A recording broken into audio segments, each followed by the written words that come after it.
nama saya Ismir Mutiara dari kelas C jurusan Kesehatan Masyarakat Universitas Siliwangi. Di sini saya akan menjelaskan tentang 8 upaya mencapai ketahanan pangan. Yang pertama, memperbaiki mata pencaharian dengan fokus pada produktivitas pertanian. Salah satu cara untuk memperbaikinya adalah dengan meningkatkan efisiensi dan produktivitas pertanian. Ini dilakukan melalui berbagai program yang mendukung teknologi pertanian, penyuluhan, serta akses terhadap sumber daya yang lebih baik. Salah satu program di Indonesia adalah Program Desa Mandiri Pangan. Ialah salah satu program pemberdayaan yang digagas oleh Badan Ketahanan Pangan Kementerian Pertanian. Tujuannya agar meningkatkan ketahanan pangan masyarakat melalui pengembangan kelompok usaha produktif yang selanjutnya diharapkan dapat berimplikasi pada menurunnya angka kemiskinan. Yang kedua, peningkatan ketahanan populasi rentan. Populasi rentan ini mencakup kelompok yang berisiko lebih tinggi mengalami kesulitan ekonomi, sosial, atau kesehatan seperti petani kecil, buruh tani, perempuan, anak-anak, lansia, dan kelompok marginal lainnya. Program-program pemerintah yang dirancang untuk meningkatkan ketahanan populasi rentan bertujuan untuk memberikan perlindungan sosial, akses ke sumber daya, serta meningkatkan kapasitas individu dan komunitas dalam menghadapi berbagai tantangan. Adapun program di Indonesia adalah program PKH atau Program Keluarga Harapan. Program ini merupakan program bantuan sosial yang diberikan kepada keluarga-keluarga miskin dan rentan di Indonesia. PKH berfokus pada kelompok rentan seperti ibu hamil, balita, anak sekolah, lansia, dan penyandang disabilitas. Bantuan yang diberikan bertujuan untuk meningkatkan ketahanan sosial ekonomi keluarga yang dalam banyak kasus juga melibatkan petani atau masyarakat. Yang ketiga, perbaikan penelitian, inovasi, dan komersialisasi gizi.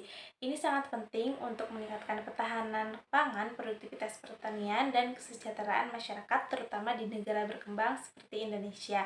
Pemerintah bersama dengan sektor swasta dan lembaga penelitian telah berusaha untuk mengintegrasikan inovasi dalam praktik pertanian, meningkatkan kualitas gizi, serta memfasilitasi komersialisasi produk pertanian yang lebih efektif, seperti program inovasi teknologi pertanian, yaitu program pengembangan varietas unggul, di mana program ini meliputi pengenalan varietas padi yang lebih tahan terhadap kekeringan, varietas jagung yang lebih tahan terhadap hama, dan pengembangan kedelai yang lebih produktif.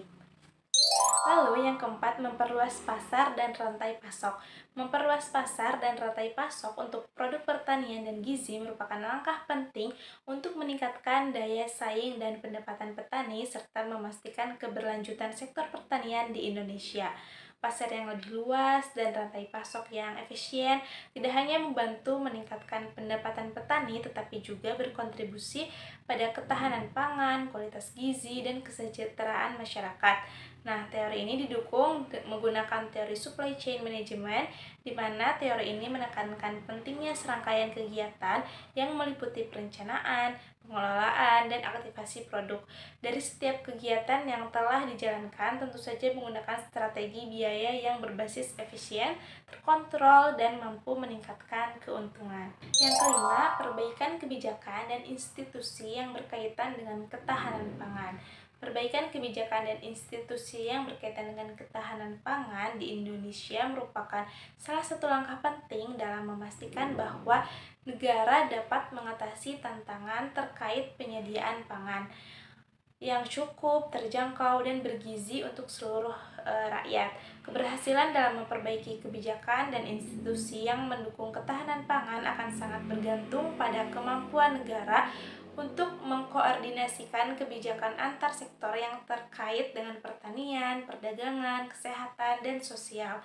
Ini didukung oleh program swasembada jagung karena dapat memperkuat kebijakan ketahanan pangan nasional dengan memastikan pasokan jagung yang cukup untuk konsumsi domestik dan industri. Selain itu, program ini juga mendorong penguatan institusi pertanian, pembangunan infrastruktur yang lebih baik, serta pemberdayaan petani dalam menghadapi tantangan perubahan iklim dan risiko pertanian lainnya, dan juga memastikan ketersediaan pangan yang berkelanjutan. Lalu yang keenam, perbaikan gizi dan kualitas pangan. Perbaikan gizi tidak hanya bertujuan untuk menyediakan cukup pangan bagi masyarakat, tetapi juga memastikan bahwa pangan yang tersedia mengandung zat gizi yang dibutuhkan untuk mendukung kesehatan yang optimal. Oleh karena itu, kebijakan yang fokus pada peningkatan gizi dan kualitas pangan berperan penting dalam mengatasi masalah kekurangan gizi, malnutrisi, dan penyakit terkait pangan. Salah satu program yang diluncurkan oleh pemerintah Indonesia untuk meningkatkan gizi masyarakat adalah dengan program PMT atau pemberian makanan tambahan. Program ini bertujuan untuk meningkatkan status gizi ibu hamil, balita, dan anak-anak khususnya di daerah-daerah yang rentan terhadap masalah gizi buruk. Lalu ada juga fortifikasi pangan. Fortifikasi pangan adalah proses menambahkan nutrisi tertentu ke dalam makanan atau minuman yang umum dikonsumsi untuk meningkatkan kandungan gizinya, seperti fortifikasi garam dengan yodium dan fortifikasi tepung terigu dengan zat besi dan asam folat. Lalu yang ketujuh, perbaikan manajemen sumber data dan adaptasi perubahan iklim. Perbaikan manajemen sumber data dan adaptasi perubahan iklim sangat penting untuk meningkatkan ketahanan pangan di Indonesia, terutama dalam sektor pertanian yang rentan terhadap perubahan cuaca ekstrim. Salah satu program yang mendukung hal ini adalah pertanian cerdas iklim atau Clean Smart Agriculture yang berfokus pada penerapan teknologi dan praktik pertanian yang ramah lingkungan untuk meningkatkan ketahanan hasil pertanian terhadap perubahan iklim. Program ini mencakup penggunaan varietas tanaman tahan iklim, pengelolaan air yang efisien, serta pelatihan petani untuk mengadopsi metode pertanian yang lebih berkelanjutan sehingga dapat mengurangi dampak perubahan iklim dan meningkatkan hasil pertanian secara berkelanjutan. Yang kedelapan, perbaikan kesetaraan gender dan pemberdayaan wanita. Perbaikan kesetaraan gender dan pemberdayaan wanita merupakan aspek penting dalam menciptakan masyarakat yang adil dan berkelanjutan, termasuk di sektor pertanian dan ketahanan pangan. Salah satu program yang mendukung kesetaraan gender di Indonesia adalah Program Pemberdayaan Wanita dalam Pertanian atau PWP. Program ini dirancang untuk memberikan kesempatan lebih besar bagi perempuan petani agar dapat mengakses sumber daya pertanian, pelatihan, dan pengembangan keterampilan teknis. Melalui pelatihan ini, perempuan diberdayakan untuk mengelola usaha pertanian dengan mereka lebih baik dan memanfaatkan teknologi pertanian yang dapat meningkatkan hasil.